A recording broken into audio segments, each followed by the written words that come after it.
Oi pessoal, tudo bom? Aqui é a professora Michele e esse aqui é mais um vídeo do canal da Prof. Mimi.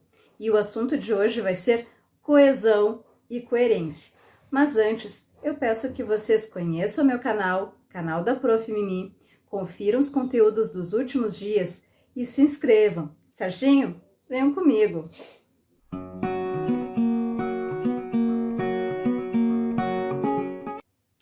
Bom, quando falamos em coesão e coerência, a primeira coisa que precisamos saber é diferenciar o que são estas duas palavras.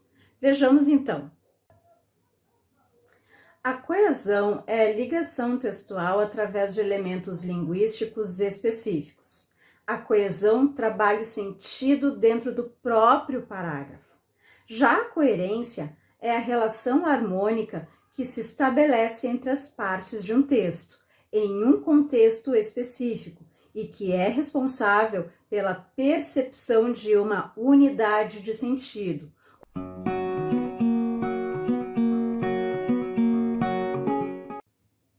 Mas o que vem a ser a coesão, então?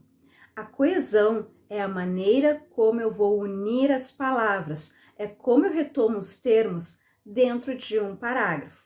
Então, quando se fala em coesão, está se falando de algo menor, como algo foi unido, como algo foi retomado, como as ideias foram ligadas dentro de um parágrafo. Bom, pessoal, então, quando falamos que a coesão é algo menor, nós temos que ter em mente que esse algo menor está se referindo à estrutura interna do parágrafo. Trago para vocês, então, estes 3 exemplos para que vocês percebam qual é a função da coesão, certo? Vamos ao primeiro exemplo. Eu vou ao show e meu pai estará no show. Segundo exemplo. Eu vou ao show, mas meu pai estará no show. E terceiro exemplo. Eu vou ao show, pois meu pai estará no show. Praticamente, essas 3 orações são iguais, possuem quase a mesma estrutura de escrita, as mesmas palavras. A única coisa que as diferencia entre si é a utilização da conjunção. Percebam que na primeira oração eu utilizei a conjunção e. A conjunção e me fornece uma ideia de soma, ou seja, eu vou ao show e meu pai estará lá, estou acrescentando esta ideia. No segundo exemplo, eu utilizei a conjunção mas, que me dá uma ideia de oposição, ou seja, eu vou ao show, mas o meu pai vai estar lá, ou seja, eu não posso aprontar, eu vou ter que me comportar neste show. Já na terceira oração, eu tenho a utilização da conjunção pois, eu vou ao show, porque o meu pai estará lá, eu estou explicando essa minha ida ao show. Então percebam que, na verdade, apenas uma palavra alterada em cada uma dessas orações mudou completamente o sentido daquilo que eu queria realmente dizer, certo? Então percebam que a coesão ela pode ser aplicada através das conjunções também. E isso acarreta na alteração do sentido daquilo que está sendo expresso. A coesão é o resultado da disposição e da correta utilização das palavras que propiciam a ligação entre frases, períodos e parágrafos de um texto. Ela colabora com sua organização e ocorre por meio de palavras chamadas de conectivos. A coesão está diretamente relacionada ao uso correto dos pronomes, dos advérbios, das preposições e das conjunções. A coesão tem como foco a articulação interna, ou seja, está preocupada, está direcionada com todas as questões gramaticais.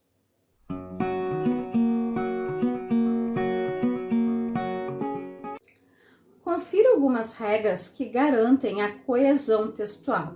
A primeira delas é a referência, ou seja, nós podemos utilizar pronomes pessoais e possessivos para garantir a referência pessoal. Podemos ainda utilizar os pronomes demonstrativos e advérbios para garantir a referência demonstrativa. E ainda podemos utilizar comparações através de semelhanças para garantir a referência comparativa. Temos também a substituição, ou seja, podemos substituir um elemento nominal, verbal ou frasal por outro, que vai ser uma forma de evitar as repetições. Temos a elipse, que é um componente textual, quer seja um nome, um verbo ou uma frase, que pode ser omitido através do uso da elipse. A conjunção. O uso da conjunção é responsável por ligar orações, estabelecendo relação de sentido entre elas. E temos também, para finalizar, a coesão lexical, que consiste, na verdade, na utilização de palavras que possuem sentido aproximado ou que pertencem ao mesmo campo lexical. São elas os sinônimos, os hiperônimos, os nomes genéricos, entre outros.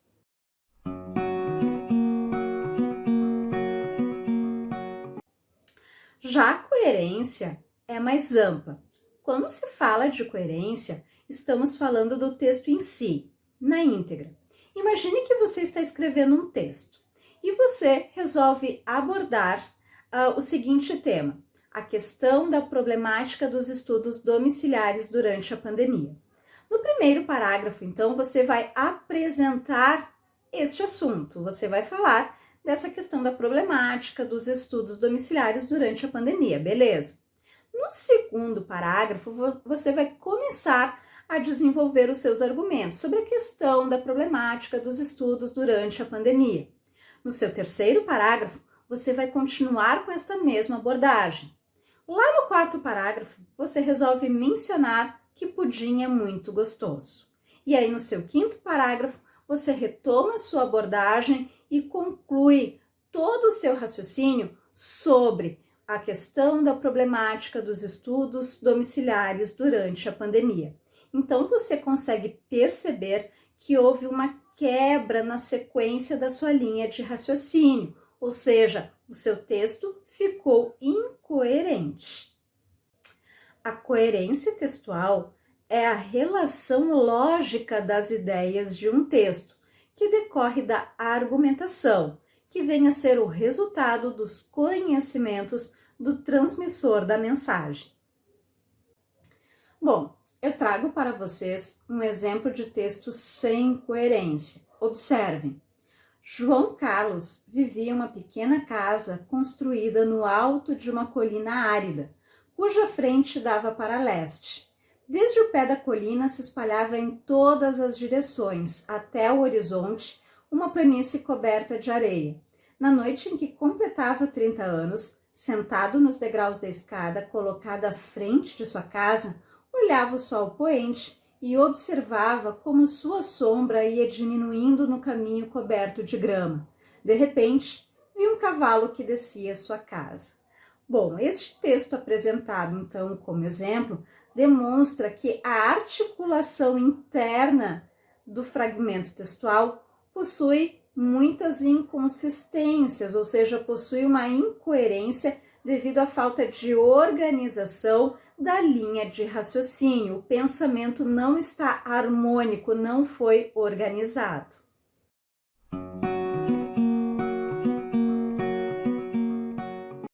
Observe mais uma diferença.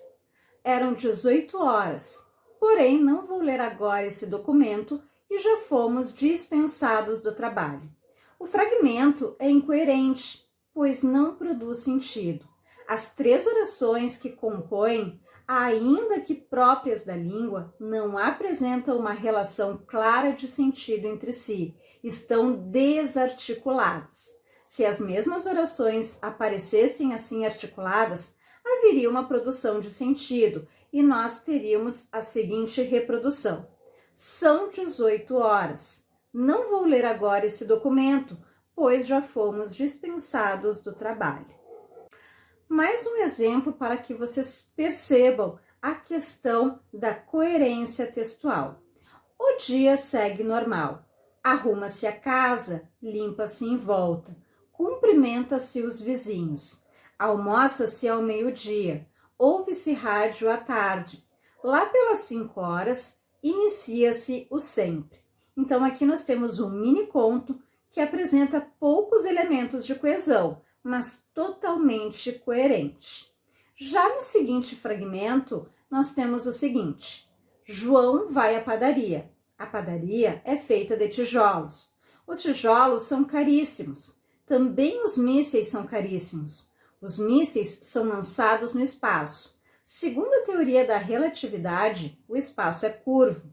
A geometria riemanniana dá conta desse fenômeno. Ou seja, nós temos um texto sem progressão que, fora de contexto, torna-se incoerente.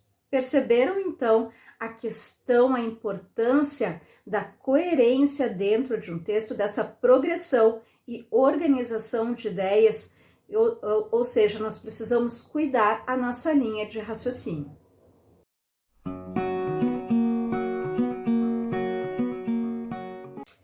Bom, nós temos alguns tipos de coerência textual, que são a coerência narrativa, onde nesse tipo de texto é obedecida uma lógica entre ações e personagens. Cada ação obedece a um tempo que permite conhecer a ordem dos acontecimentos sem contradições. Nós temos a coerência argumentativa, onde são apresentados exemplos, opiniões e dados utilizados como argumento para sustentar a conclusão. Também é preciso obedecer a uma sequência lógica de acontecimentos para sustentar a argumentação e possibilitar a compreensão da conclusão. E temos também a coerência descritiva, onde é promovido um retrato das pessoas, coisas e ambientes com detalhes sobre suas particularidades.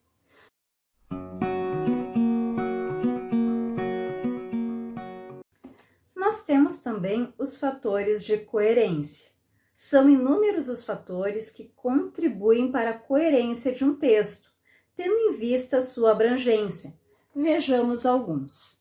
Trago para vocês, então, a questão do conhecimento de mundo, que vem a ser o conjunto de conhecimentos que adquirimos ao longo da vida e que são arquivados na nossa memória. Trago também a questão das inferências, que através delas as informações podem ser simplificadas, se partirmos do pressuposto que os interlocutores partilham do mesmo conhecimento. Trago também os fatores de contextualização, que são fatores que inserem um interlocutor na mensagem, providenciando a sua clareza, como os títulos de uma notícia ou a data de uma mensagem. E para finalizar, trago a questão da informatividade, ou seja, quanto maior informação não previsível um texto tiver, mais rico e interessante ele será. Assim, dizer o que é óbvio ou insistir numa informação e não desenvolvê-la, com certeza desvaloriza o texto.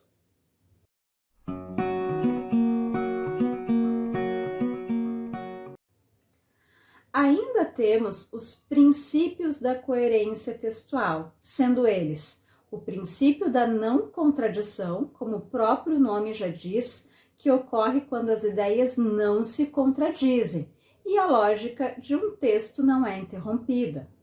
Temos o princípio da não tautologia, que ocorre quando o mesmo termo não é repetido exaustivamente, prejudicando a mensagem e tornando o texto inteligível. E temos também o princípio da relevância, que ocorre quando o interlocutor percebe a obediência à relação de ideias em uma sequência, não há quebra. Quando o ordenamento é incorreto, ainda que as mensagens tenham significado isoladas, a compreensão dos sentidos do texto é prejudicada. A coesão e a coerência são mecanismos fundamentais para a construção textual. Para que um texto seja eficaz na transmissão da sua mensagem, é essencial que faça sentido para o leitor. Além disso, o texto deve ser harmonioso, de forma que a mensagem flua segura, natural e agradável aos ouvidos. Bom, pessoal, então esta foi a videoaula de hoje. Em resumo, o que podemos lembrar daqui então, já que foi bastante longa, é que a coesão é a relação interna, são as questões gramaticais da construção do parágrafo, certo? Já a coerência é a relação lógica das ideias, é a organização, a articulação dos pensamentos e como eles serão colocados, desenvolvidos dentro destes parágrafos, formando um todo, certo? Espero que vocês tenham gostado. Acessem o meu canal, canal da Prof. Mini. Aguardo vocês na próxima videoaula. Um beijão, gente!